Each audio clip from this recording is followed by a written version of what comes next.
দর্শক, আমাদের সহকর্মী মুকসিমুল হাসান তিনি জাতীয় সংসদ ভবনের সামনে আছেন, আমরা তার কাছে একটু যাচ্ছি। মুকসিমুল হাসান, এই সংসদ ভবনে আসলে এরপরে কারা বসবেন সেটি আগামীকাল জনগণ নির্ধারণ করবে। আর কি ওখানে মানুষজনের ভিড় কেমন দেখছেন, বা আসলে কালকের নির্বাচনের প্রস্তুতি আজ সারাদিন ধরে আপনি পর্যবেক্ষণ করেছেন, কি মনে হয় আপনার? হ্যাঁ দোলা, আসলেই আগামীকাল সকালে যে ভোট গ্রহণটি শুরু হবে সেটি হচ্ছে আমার পেছনে যে জাতীয় সংসদ ভবন, এই সংসদ ভবনে সারা দেশ থেকে ৩০০ আসন থেকে কারা এখানে প্রতিনিধিত্ব করবেন, কারা এখানে আসবেন, সেটির জন্যই সারা দেশে যে নির্বাচনী আবহ বা উৎসব সেটি আসলে আমার পেছনে যেমনটি বলছিলাম জাতীয় সংসদ ভবন, আমার ঠিক তেমনি সামনে হচ্ছে মানিক মিয়া অ্যাভিনিউ। তো মানিক মিয়া অ্যাভিনিউতে আমরা কিছুক্ষণ আগেও দেখলাম যে একটি বড় সশস্ত্র বাহিনী, বিশেষ করে সেনাবাহিনীর একটি বড় টহল।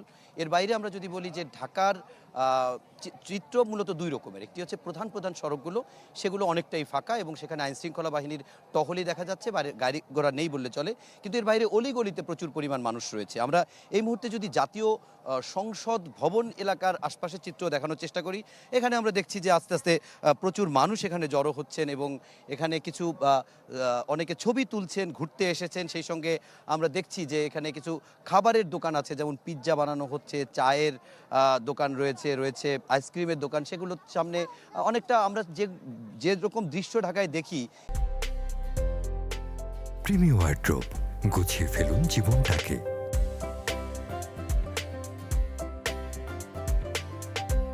ঈদে, কোরবানিতে, ছুটির দিনে, শুক্রবারে, বন্ধের দিনে যে প্রচুর মানুষজন ঢাকার বিভিন্ন পয়েন্টগুলোতে ভিড় করে, সেরকম একটি পয়েন্ট হচ্ছে এই জাতীয় সংসদ ভবন বা মানিক মিয়া অ্যাভিনিউ।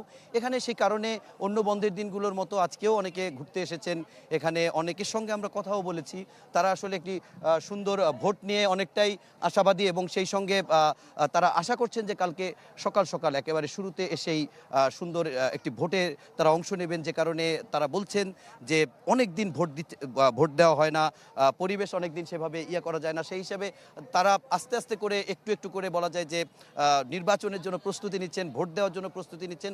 আর এর বাইরে যদি বলি, সেটি হচ্ছে যে আনুষ্ঠানিকভাবে প্রচারণা নির্বাচনে আসলে শেষ হয়েছে গতকাল সকাল 7:30টায়, অর্থাৎ নির্বাচনের ভোট গ্রহণের 48 ঘন্টা আগে। কিন্তু সামাজিক যোগাযোগ মাধ্যমে মানুষের ব্যাপক উপস্থিতি দেখা যাচ্ছে, তাদের পক্ষে বিপক্ষে।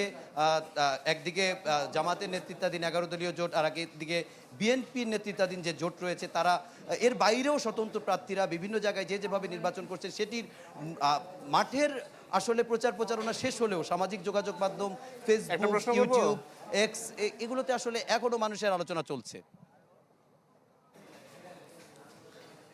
মুকসিম, একটা ব্যাপার জানার ছিল, সেটা হচ্ছে কি এবার জামাত এবং বিএনপি দুই দলের তরফ থেকে আওয়ামী লীগের ভোটারদের আশ্বস্ত করার চেষ্টা করা হয়েছে, তাদের ভোট নিজেদের ভোট বাক্সে টানার চেষ্টা করা হয়েছে। সেটার আসলে দিন শেষে ফলাফলটা কি দাঁড়িয়েছে? আওয়ামী লীগের যারা সমর্থক ছিলেন তারা কি আদৌ কথা বলছেন কিনা বা ভোট দিতে যাবেন কিনা, সেটার আভাস কি পাওয়া যাচ্ছে কিনা রাস্তায়?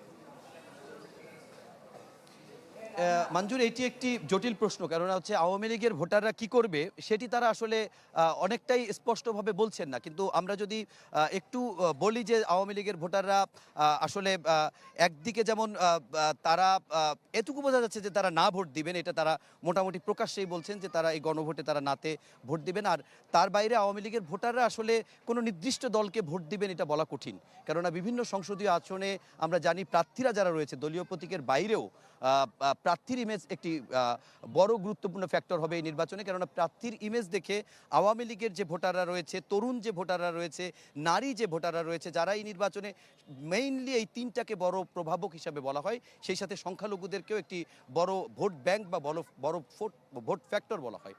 অর্থাৎ এই যে 4টি ভোট ফ্যাক্টর রয়েছে, তাদেরকে ভোট টানার জন্য সবাই চেষ্টা করছে, বিশেষ করে সবচেয়ে বড় ভোট ব্যাংক আওয়ামী লীগের। কিন্তু প্রকাশ্যে কেউ বলছেন না যে সবাই আওয়ামী লীগের ভোটার, তারা সবাই জামাতকে ভোট দেবেন কিংবা সবাই বিএনপিকে ভোট দেবেন, এরকম কোনো মাঠে বক্তব্য শোনা যাচ্ছে না। যে যার দ্বারা উপকৃত হতে পারেন, যে যার দ্বারা ক্ষতিগ্রস্ত না হতে পারেন, যার ইমেজ ভালো, যার অবস্থান ভালো, যাকে তারা সংসদ সদস্য হিসেবে যোগ্য প্রার্থী দেখে, তাকেই হয়তো তারা ভোট দেবেন। কিন্তু কেউ কেউ হয়তো ভোট দেওয়া থেকেও বিরত রাখতে পারেন নিজেদের। অসংখ্য ধন্যবাদ মুকসিমুল হাসান। এবং যেই প্রশ্নটি মঞ্জুর আপনি করছিলেন, এটি নিয়ে আসলে অনেক আলোচনা হয়েছে গত কয়েক মাসে। যে আসলে ভোট কোন দিকে যাচ্ছে, এবং বিশেষজ্ঞরাও কিন্তু বারবার করেই বলছেন যে এখনো পর্যন্ত বোঝা যাচ্ছে না যে আসলে জামায়াতের দিকে ভোট বেশি টানতে পেরেছেন তারা নাকি বিএনপির দিকে তারা বেশি সফল হবেন। আগামীকালের পরে যখন ফলাফল আসা শুরু হবে তখন এই বিষয়টি হয়তো জানতে পারা যাবে, কিন্তু এতে কোনো সন্দেহ নেই যে এটি এই নির্বাচনে একটি গুরুত্বপূর্ণ ভূমিকা রাখবে। মোহাম্মদপুর থেকে আমাদের সহকর্মী মাহবুব, তাকে আমরা দেখতে পাচ্ছি। মাহবুব, আপনার পেছনে ববি হাজ্জাজের পোস্টার এখনো ঝুলে আছে, ব্যানার ঝুলে আছে। ওখান থেকে ববি হাজ্জাজ এবং মামুনুল হক তারা বেশ জোরে সোরে প্রচারণা চালিয়েছেন, আমি দেখেছি। কি দেখছেন? আজ তো কোনো প্রচারণা ছিল না, ওখানকার লোকজন আসলে কি বলছেন, তারা ভোটের কোন বিষয়টির উপর বেশি গুরুত্ব দিবেন? আরেকটি বিষয় হচ্ছে যে মোহাম্মদপুরের নাম আসলেই আইন শৃঙ্খলা পরিস্থিতির প্রশ্নটি আসলে চলে আসে। আইন শৃঙ্খলা বাহিনীর তাদের প্রস্তুতি কেমন দেখছেন? দোলা, এটি ঢাকা 13 আসন, মোহাম্মদপুর লালমাটিয়া মহিলা কলেজের সামনে দাঁড়িয়ে আছি। ঠিক এই লালমাটিয়া মহিলা কলেজটিতে 3টি ভোট কেন্দ্র রয়েছে। এই লালমাটিয়া মহিলা কলেজের যেই বেগম রোকেয়া অডিটোরিয়াম রয়েছে ওই বিল্ডিংটিতে ভেতরে 3টি ভোট কেন্দ্র রয়েছে, এবং আমরা প্রিজাইডিং অফিসারদের সাথে কথা বলেছি।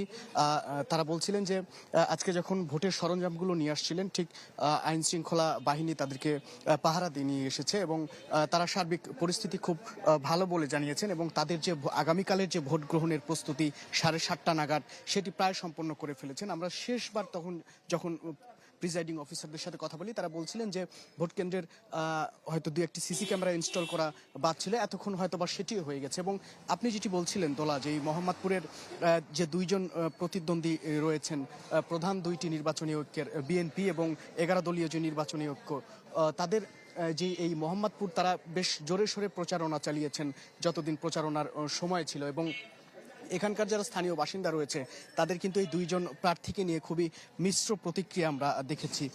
কারণ বিএনপি সমর্থিত ববি হাজ্জাজ, বিএনপির একটা বড় ভোট ব্যাংক রয়েছে এই মোহাম্মদপুর এলাকায়, এবং 11 দলীয় ঐক্যের যিনি রয়েছেন মামুনুল হক, তিনি যেহেতু একটি ধর্মভিত্তিক একটি রাজনৈতিক দলের তিনি নেতা, এবং যতদূর জানা যায় তার বাবাও একজন আলেম ছিলেন এবং এই এলাকায় তাদের বসবাস ছিল।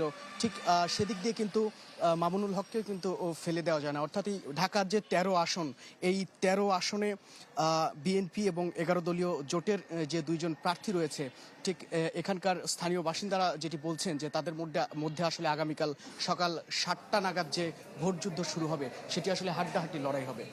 দোলা। জি, অসংখ্য ধন্যবাদ আপনাকে মাহবুব।